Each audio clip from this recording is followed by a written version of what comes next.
Samarqand viloyati hududiy qurilish va uy-joy kommunal xo'jaligi inspeksiyasi tomonidan joylarda qurilish sifatini ta'minlashga qaratilgan nazorat tadbirlari rejali tarzda davom ettirilmoqda. Biroq ayrim joylarda aniqlanayotgan holatlar bu borada hali yechimini kutayotgan muammolar borligini ko'rsatmoqda.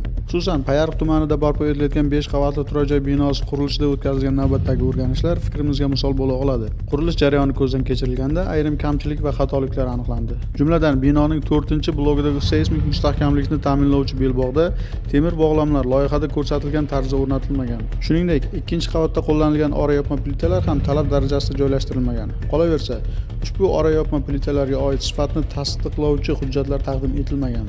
Bundan tashqari, qurilish jarayonida hosil bo'lgan chiqindilarni yig'ish uchun alohida joy ajratilmagan. Hudud qurilish chiqindilaridan tozalanmagan.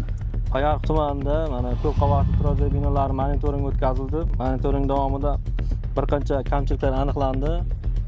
Kamchiliklardan o'sha qurilish materiallari tegishli tartibda maxsus saqlovchi omborlar tashkil qilinmagan, qurilish materiallari tartibda saqlangan, qurilish hududi chiqindilardan tozalanmagan, o'sha ba'zi bir plitalarda markirovkalanmagan plitalar montaj jarayonida, marmar karkaslar loyiha bo'yicha to'qilmaganligi o'sha yerda ish yurituvchiga tushuntirilib, yo tegishli tartibda bajarilishi majburiy bo'ladigan yozma ko'rsatmalar berildi.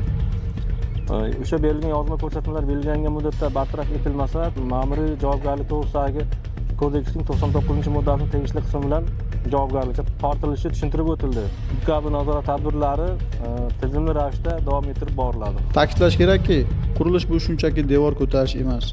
Bu insonlar taqdiri, xavfsizligi va ertangi kuniga bevosita bog'liq jarayon.